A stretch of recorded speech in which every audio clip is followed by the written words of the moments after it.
Welcome to IDLM Presents Honest Conversations on End of Life, where we open the door to compassionate, open dialogue about life's final journey.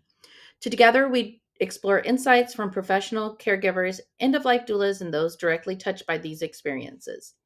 Our goal is to demystify, inform, and support one another through stories, knowledge, and understanding that every conversation brings us closer to honoring life in all its stages. Today, we're joined by Lisa Pahl, co creator of the EOL deck and the Death deck. Hello, welcome to IDLM Presents Honest Conversations on End of Life. And today I'm joined by Lisa, the co creator of the Death deck and the EOL deck. Welcome, Lisa. Hi, Anna. It's great to be here today. Awesome. So excited to have you here with us and to share because this is one of our favorite games, not just for myself, but here at IDLM. And it's actually my youngest daughter's favorite game that recommends it to our Oh, family night games. So I'm I super love to hear excited. that. Yeah. So, Lisa, could you share with the audience what inspired you to create the Death Deck and how did it come to life? Yeah,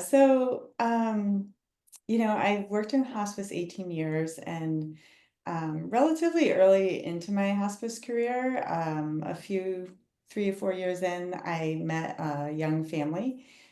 Joe was the husband and he had two little kids and his wife Lori. And they had done a lot of preparation in advance in terms of paperwork, but had not had any conversations about what would happen if Joe died. And so when Joe was diagnosed with a pancreatic cancer diagnosis, they really were trying to focus on fighting, like many people do when they have that type of diagnosis. And so when Joe came onto hospice, there was just a lot of chaos in the house because there's so many family members and everyone's trying to decide how do we best take care of Joe. And so I supported Lori and Joe and the family through that and in Lori's grief. And then years later, she reached back out and said, "Hey, I'm writing a book. Let's meet for coffee." We met for coffee and we basically started talking about how unprepared she felt. And I had at that point worked in hospice much longer. I'd been working in the ER setting as well. And so I saw in both of those scenarios that Lori's situation was unfortunately not unique and that most people are not having these conversations. And so we began thinking about how can we approach this topic and help people in a way that's a little bit less intimidating and a little bit more fun than some of the other more, I usually say kind of touchy-feely products that can help in this space that are a great fit for lots of people. But we Mhm. were looking for kind of a different approach to maybe reach a different audience. Yeah, so when y'all were working on this and getting this going, what was your initial reaction from people when you introduced the Death Deck? Because the Death Deck would have, came out first, and then the EOL deck. Yes.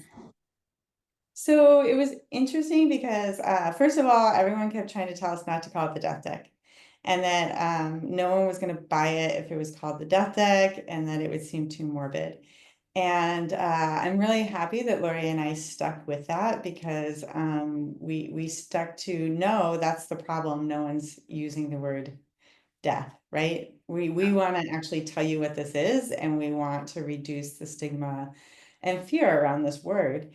So there was a lot of hesitation. And when we first created the deck, we didn't know if it was just going to be like our parents and friends buying it.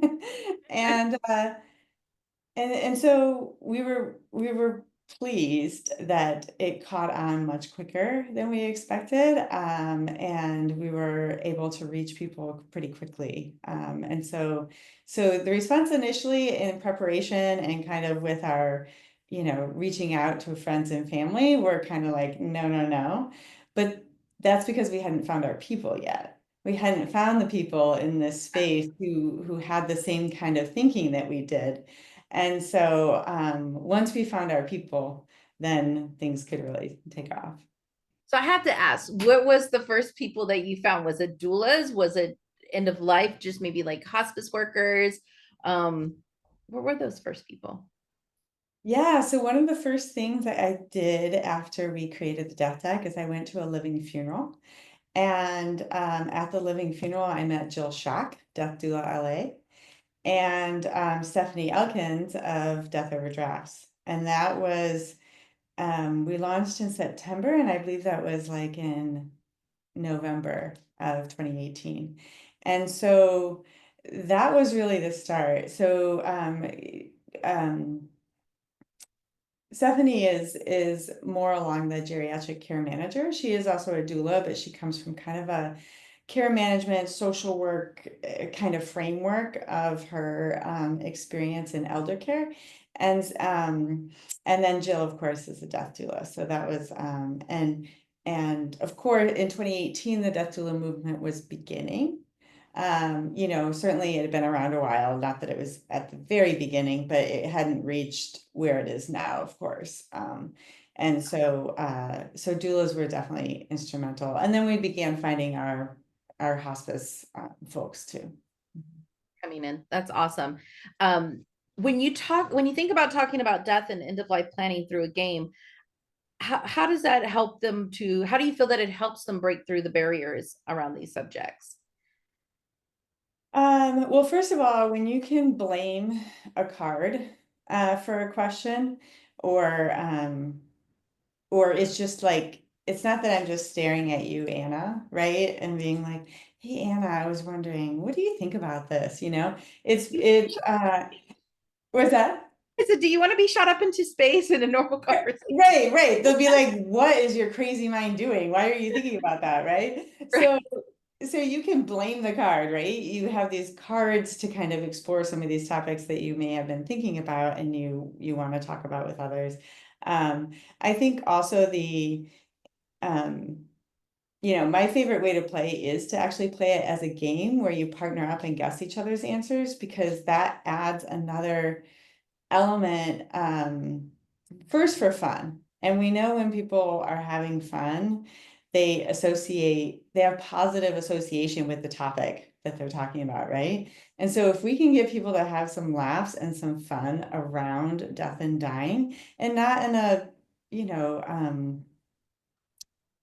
in a non-respectful way, but just in normal life, that we can laugh about some of these topics, then I think we can reduce some of that fear that people have and reluctance to continue on with the conversation. I really think that talking about death and dying is something that we have to practice. I will sometimes go into hospice families' homes, and it's clear that they've never talked about anyone's going to die, right? And they've never talked about what a person wants for their family after they die, and they've never had any of these conversations, and it's all so awkward and so difficult to try to navigate. And I think the more that we practice having these conversations, we can really it can help us later. um, Mhm. Yeah, absolutely. I think it's great too. It's just to open up the conversation and just not give anybody any type of feeling of, just popping up, which we as just doulas sometimes do in we're lucky that we have the community, because then we can say, hey, what did you think? Did you ever hear about this? Or what would you think about that? So we can do that in our end of life little death community, but doing it outside, yeah, we get those turnarounds would be totally, yeah. Is there any specific questions in the death deck that you think are particularly powerful or for starting like meaningful conversations? Because I know there's times that when I'm going in with a patient, I'll pull some questions out if I've already met with them before. Um, but what has been your experience? Well, I like that you brought up what you do, Anna, because that's really what I tend to recommend, is that whatever products you're using, which sometimes with my hospice patients, I use a combination of the death deck and the EOL deck, because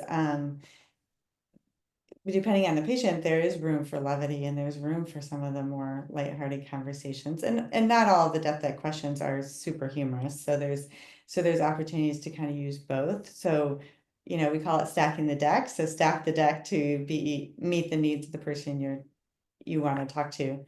But in general, I think, one of the questions I like that's kind of more in the abstract is, um, timing wise, what would be the best way to die? A, instantly without warning or pain. B, within 3 months of a diagnosis, uncomfortable but able to do a few last things.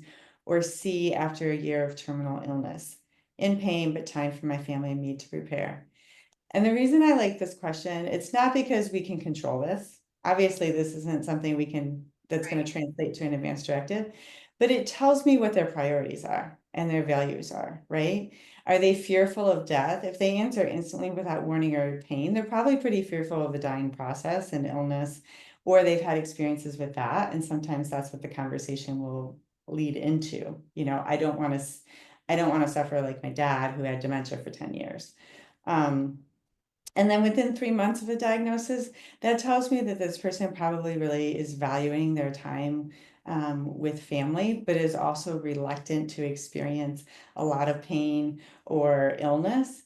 And then the year tells me that this person is probably going to want to live as long as possible, and be willing to tolerate and, whatever comes with that if they can have more time with family. And that just tells me where they are in this spectrum. And those are conversations that then we can kind of talk about.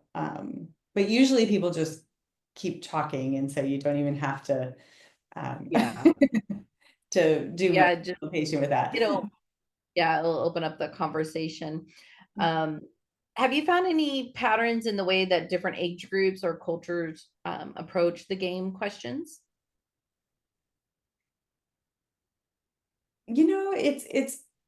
It is interesting. I would say younger people,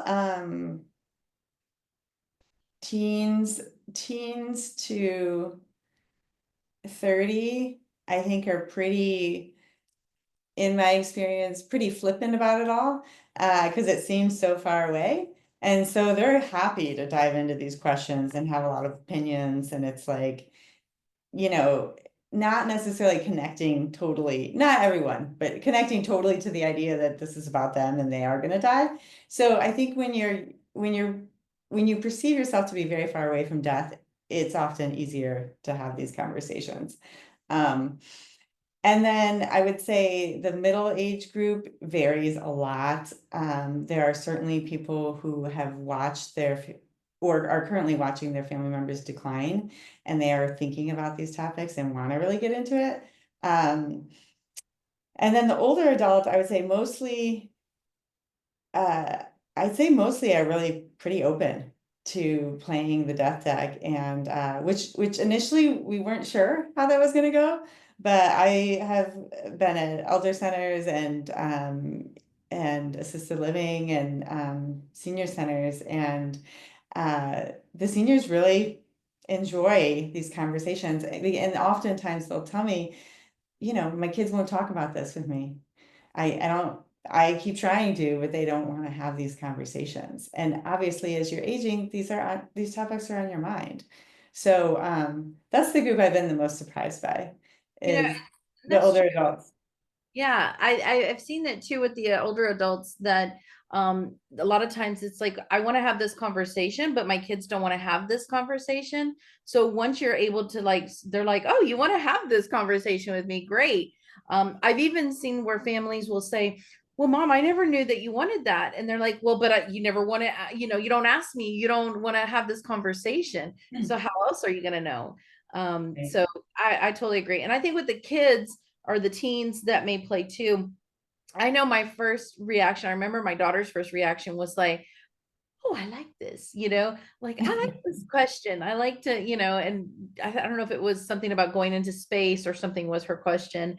Um, and so she was like, yeah, I like, this conversation. And so as we kind of got to play with it more, she's like, oh, okay. So, but yeah, I How agree. old's your daughter again? Well, when she played it, she was 15 because she's now, no, was she 15? 15, but she's 16 now. So, yeah, Yeah, yeah. That's a great age. That's a great age for these conversations. And when we think about how we continue to move the needle on like death awareness, acceptance, our kids, our teens, That's where I think we should be putting a lot of our focus and energy. Of course, everyone else too, but if we can continue to focus on raising kids um, that aren't fearful of this topic, that are aware of the importance of having these conversations, man, think about the next generation and what that will look like as they are dying, you know? Yeah, when we cover pediatrics in our doula program, and it's a conversation that we talk about right at the beginning, that if we can hold these open conversations and get families to not turn away the kids from, oh, grandpa or grandma's sick, or mom or Mhm. dad are sick, if we can open that conversation, I think the rest later on is going to be, because a lot of the students that I've talked to, they've said that their fear of death came from always not being able to talk about it, or even when they were younger not being able to go to a funeral. It was like, no, it was like a hush hush, don't mention that, this, our loved one died. And so I really think that all these years of, the only word I can think of is like shunning it away, like shunning to turning it off to saying, hey, we can't talk about this, has really actually done terrible, because it's given us this death fear. Is what I found is a lot of our students that said, yeah, I realized my death fear came from when I was a kid and not talking about it. Well, I think the other I think all of that is very true. I always suggest to my hospice families to involve the kids, let them come. But the second piece is explain what's happening. Yeah. Be there for the child as they are part of this experience. You know, when my great grandma was dying, I was about 12 and she was in the hospital. And and in my memory, she had a massive seizure and and then died. However, as I think about it now, I don't think she was having a seizure. I think that that she was actively dying and there was some agitation that was taking place. And, you know, my mom certainly didn't understand what was happening, nor did my grandma, who was in the room too. You know, it was three generations watching this woman in front of us. And then the doctor, you know, the medical staff came in, and I remember everyone talking, but no one, you know, no one tended to me. And so I was left, you know, with kind of flashbacks of that experience and kind of like a little bit of this trauma response because I just didn't understand what had happened. And so I think that the second piece of all of that is making sure that we are always explaining in you know in age appropriate terms what's happening and making sure to include the children in the conversation as it's appropriate for their age. Yeah. But I think too, not just, explaining it when they're going in, because I remember I was actually in the inpatient unit at the time, and we had a family that came in, and they had about 6 kids, all different ages. And they're like, well, let me ask you, do you think we should let them go and see? I think it was a grandparent, one of their grandparents. And I said, well, you know what? I said, to be quite honest, I think you should. I said, but we need to explain to them, let them know that your loved one has a tube in their mouth. Let Right. them know that that's helping them. Let them know that the tube is going to come out and that the breathing. Let them know that they may have a scratch on their face, because maybe, I'm trying to remember, this person, I don't know, fell, had some bruising and things. And so let them know where why that is that. And, so that they're prepared going in, but also continuing on that conversation later, especially if it's not something as quick as this person was experiencing. But maybe if, you know grandparents, in that transition stage, actively dying, explain all of that to going on to them too, as they may come in and out of the room to visit, and let them know it's okay to hold their hand, it's okay to, stroke their hand, it's okay to give them a kiss, it's okay to, give them a hug and things like that as well, so that as it comes, then, and what is expected, what is the end result going to be, because sometimes people don't want to even talk about that. So, Yes. but Yes. They usually leave out and then he's gonna die. Mhm. Or we expect, you know, we don't Right. have to, sometimes it can be very, um, I think what I usually recommend is talking about, and we expect that this is going to happen next, right? Um, because we do want to leave room for the fact that sometimes people seem to be actively dying and then they don't. Yeah. Which we don't talk about that often, but that does happen on a pretty regular basis, that someone feels like they dipped their toe in and then they I'm came back back. out. Yeah.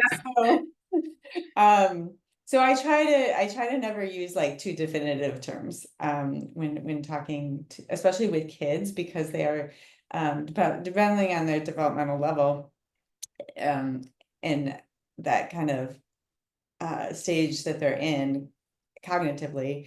I don't want to, because they're so concrete, I don't want to give too many specifics about what's exactly going to happen. Yeah, I think just really to that other end and talking about, okay, they may, like you said, they may expect it to go. And then what happens with the body? Because then, they don't know. And of course, especially depending on their age group, they can go off to a whole nother level of thinking of things. And especially too, because even with our teens or those that are able to get online and look at internet stuff, can Google things, and it's not always going to be necessarily the right information. Oh, So yeah, absolutely. absolutely agree. Absolutely agree. How do you envision the future of end of life conversation, and what role do you see the death deck playing in that? Hmm. Well, very excited at the progress we've made. Like I mentioned, we have worked in hospice almost 18 years, and I think that it's watching the shift in, well, okay, I will say that I'm very much in this world now, and I wasn't before. So I have some bias because I'm absorbed in it. But mainstream media, I had the opportunity to be part of a Fortune magazine and Yahoo News article talking about end of life and end of life care. And that certainly wasn't happening to this level years ago. And so I'm really excited about the momentum of death and dying into mainstream culture. Um, I see that we're, you know, as we've talked about prior to jumping on this call, as well as with my dad's recent health experience, our health system is in crisis, and it is failing a lot of people. And I do foresee that things are going to continue shifting in that nature, and we're going to have to continue supplementing with doulas, with additional healthcare advocates and supports that can come in. I think the biggest hope I have is getting the financial resources to be able to help people have these additional supports, because our country is very divided in terms of the haves and have-nots. And when I talk to families, so many could benefit from having an additional support in the home, and end-of-life doula in the home, but all their money is going to caregiving. And that's incredibly hard to pay for caregiving alone. And so the cost of all of these things is very prohibitive. And so I do see that we're going to have to fill these gaps. And I think it's still going to take some time before we can financially, you know, get these programs to include other supports. But I think it's going to happen. And in the meantime, all of us are just going to continue to elevate this conversation and increase the awareness, and be looking at these creative ways that we can provide care that are outside of the traditional model. The more that we can be kind of doing some of those creative things, the more that we can work on creating a new model, right? Or using some of those things that are working well in that environment over to our traditional Medicare model. And with more rulings, I felt like after COVID, when they lifted the pandemic state, that it really felt different with Medicare and the insurances, and that it was a big, I felt a big shift. I felt a really big shift of, oh, you used to be able to do this, but now you can't get this coverage. Yeah. And yeah, families are hurting more, and clients are hurting more because they need more support. And yeah, definitely doulas are a great advocate, um, and some other roles that we can incorporate as well, I think, to help change that. So lastly, though, Lisa, as a part of our IDLM course here at IDLM, you teach a module within our program teaching doulas how to use the death deck and the EOL cards. Can you share with the audience how these tools are uniquely valuable for doulas working with the individuals and families at the end of life? And how do you incorporate them into the training that we collab on here? Yeah, so I think that, well, first of all, doulas, if a doula is in the home, um, then typically the family is willing to talk about death and dying, and I think that is one of the biggest hurdles that we have in providing quality end of life care, is getting the patient and family to actually talk about the fact that death is coming. And so, when doulas are on board, and now granted, someone may hire a doula and the family isn't necessarily on board with the fact that they're dying yet. So it's not that I imagine every situation is rosy and easy. But there is a general acceptance that this person is dying if they're going to hire an end of life doula. Um, and the way that I see them, uh, the way that I use the death deck and the way that doulas are using the death deck with clients is really being able to tailor the end of life experience to what the patient wants. Um, and being able to plan ahead, being able to talk through all of these different topics. When I play the death deck or EOL deck with people, especially the UL doc, because that one is really end of life preference specific.